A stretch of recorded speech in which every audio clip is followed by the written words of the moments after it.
Hello and welcome to my presentation for my Viva. It's about, does constructive development exist as a conceptual measure of self-awareness in the moment? We're going to look at some of the ideas levelled at me and some of the ideas I've come up with. The main idea levelled at me is that I've taken a bunch of existing theories and merged them all to create my own theory, which is not quite true. I mean, it's no different to how other psychologists have created their own theories. But what I've done, and I think what I've done that's different, is I've looked at the existing theories such as stage development, emotional intelligence, general intelligence, and said, what is the thing that separates and unites them? And I've looked for the lowest common denominator in each. And hopefully what I've found is the four pillars of my constructive development theory is the common denominator. And I set out to try and show that. And it emerged from the data. But what we're going to do today is we're going to look at that. So the four pillars are these: intention, awareness, choice, and response. These are based on 50 different heuristics or shortcuts in our thinking, which I have called cognitive intentions. The combination of these cognitive intentions create our thinking style. And do we know what our intention is behind this thinking? Are we aware of this intention? Does it offer us any choice in our response in a moment? For example, can we immediately receive an influence, an input, and change our response immediately? If we can, if we know and are aware of our intention. So out of the theory of constructive development came a number of USPs, and I'm going to talk through each of these USPs now. Dynamic intelligence, dynamic awareness model, thinking quotient, thinking styles, disequilibrium, which we know is not new, zone of dynamic development, which is also not new, and the developmental onion, which is dynamic responsiveness, which also is new, and eventually adult metacognition. First of all, dynamic intelligence. What it's saying is that, as you can see from the screen where the red arrow is, the cognitive intentions in green are the ones most common to everyone. So from a factor analysis of over 8,000 profiles, I demonstrated that the cognitive intentions you see there, like abstract and vision towards, everyone does those to a certain extent. But what's really interesting is the further down you go into the unconscious, if you will, the more elusive the cognitive intentions become. So the further down you can go, and you are able to go, then you can pull out things like people, external at the very bottom there.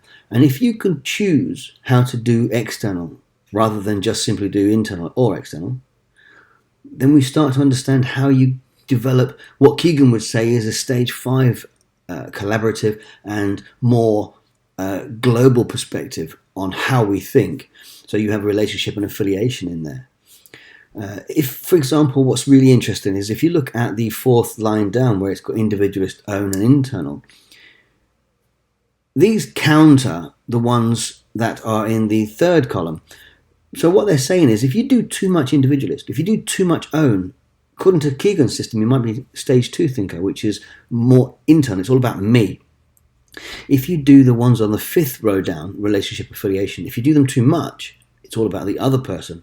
What we need is this balance or equilibrium. This came out of the data. On the screenshot that you see now, the further down you can go at choice, the higher your dynamic intelligence, which means and suggests that you are at choice in your dynamic responsiveness. The dynamic intention awareness model says that we're all really good at saying things like, span of retrospection. I wish I'd said that 2 minutes ago. Well, that was a really good comeback. Why didn't I say that to that person? Whereas if you pull in the preactive side of it, the span of discretion, which I borrowed from Elliot Jacques, if you say, you know what, if I do this, this, and this, then the ramifications of my thinking and my actions are going to be this. The more you can do that to predict your behaviors, the actions, or the other people's behaviors and thinking, the greater your dynamic awareness. So we have a dynamic intention awareness model that has a high dynamic intelligence on the left-hand side to a low dynamic intelligence on the right-hand side. One is preactive and one is reactive. So the thinking styles are the combinations of these cognitive intentions. You can see them here on the screen. What I was really hoping for was that it would be very, very simple, and somebody at TQ2 would have own, self, present, for example, all the way along, And I would say, look, that is a TQ2 thinking style. Whereas at 5, it's going to be abstract, future, global, all the high-level cognitive intentions that are out of reach of the normal person's thinking. Unfortunately, it didn't work that way. It looks great, but it didn't work that way. How it did work was this. This graph demonstrates that the factors I just mentioned earlier, factor 1 and factor 3, the factor 1 from the iceberg are the ones in green at the top. And what they say is, these are the ones that we do all the time. They are countered by the factors, by factor 3, the cognitive intentions that make up factor 3.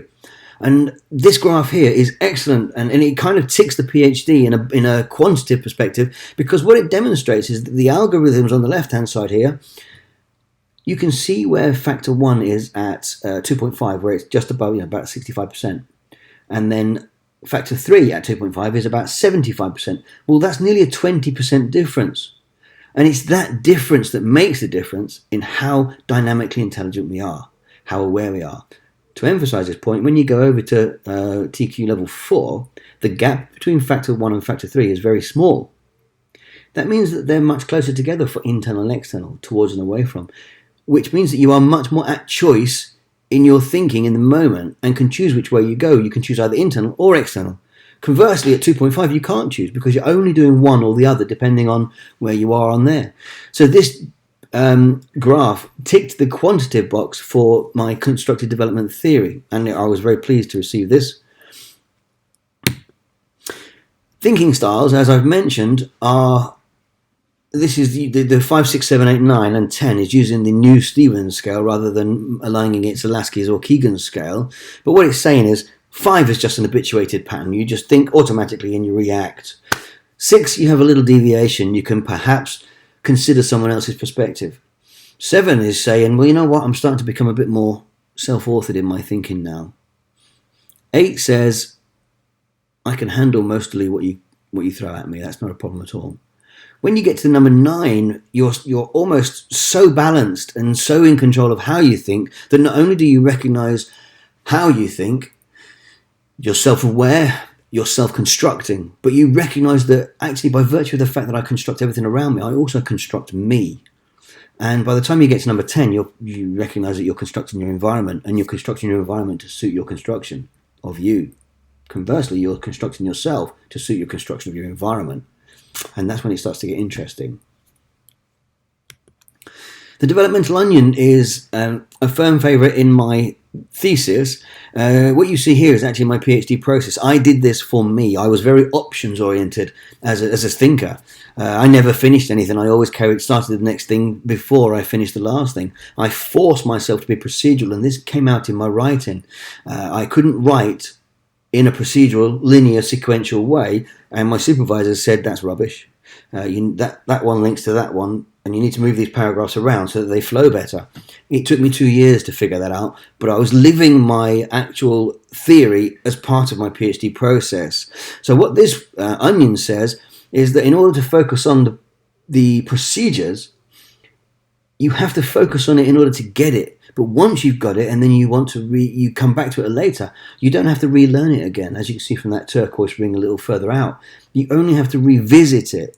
And that is key, because that points towards what stage transition is about and how we might have something that we could call a shell or a bridge, which isn't actually taken care of in stage transition right now. Study 3 is one of the best slides that came out of this, was the disequilibrium aspect, where Piaget says that in order to grow, we need to have an element of disequilibrium. In other words, if we just carry on doing what we've always done, we'll never grow. So this graph, which is a factor analysis of the 8,000 profiles, shows that in order to grow, if you do the things in dimension 1 there on the left, in order to benefit from the dialectic, if you will, we need to do the opposite. So you've got global on the left and details in dimension 3. If you only do global and you don't do details, you're still a limited thinker. This graph demonstrated this brilliantly. The zone of dynamic development, the zone of proximal development, was Vygotsky's idea, where obviously the children, with a little help from the teacher, they might be given a strategy, or they can think of a strategy to fix a problem in the moment. That's great. But if they're just picking strategies, so picking a strategy and not picking a strategy are both strategies. But how do they think around that? How do they think above that? How do they think about their thinking in order to say, actually, I don't need a strategy at all. What I need is a higher level dynamic grasp of what's going on around me so I can pull in more things in the moment. And that's beyond the strategies I've already created, because what could be considered a strategy that I've already done could be an habituated pattern. And yes, that might work in a new context, but what if there's a marginal change? I need to be more dynamic in my thinking. So I created the zone of dynamic development in order to do just that, to extend Vygotsky's thinking. Dynamic responsiveness is about, so what this slide says is that dynamic responsiveness is a function of your dynamic intention, of your dynamic awareness. How aware you are of your intention is key to how you will respond in a moment. The greater your awareness, the greater your ability to respond. If you're not aware and you're not aware of your intention, then your responses will be automatic. This is just a quick equation to demonstrate this principle. So thinking about your thinking is metacognition, as we know, but when we look at it from an adult perspective and take it out of the children's perspective, adults have gone through Piaget stages of growth. So we don't need to think about it from a childlike way. What we can do is we can say, now that you're an adult, we need to think about how your thinking is deconstructed. In other words, how are you constructing you? What is your intention, your awareness of it, and what is your choice in a moment for your responses? So once we understand that thinking about our thinking in an adult way is actually about how we deconstruct our thinking style. It's no longer Piagetian. It's more about an adult metacognition. So the 4 pillars of constructive development are really the 4 pillars of adult metacognition. Where does it fit in? For me, it doesn't really fit in as neatly as I've put it in the graph here, as in the grid. So what I'd like to say is that, yes, we can label them TQ5, 6, 7, 8, and I can give them names about self-aware, self-unaware, or construct-aware, which is also what Lervinger and also Greuter did. But in reality, once you're aware, you're aware. And that doesn't matter what name you give it. So for me, it does fit into the grid. But my preference is to say, well, somebody at TQ9 is simply more aware and more at choice than somebody who's at TQ5. We give it a number because numbers work in a scale. But in reality, it's just about your greater dynamic responsiveness. And that is a quick run through. Does constructive development exist as a conceptual measure of self-awareness in a moment? Thank you very much for watching.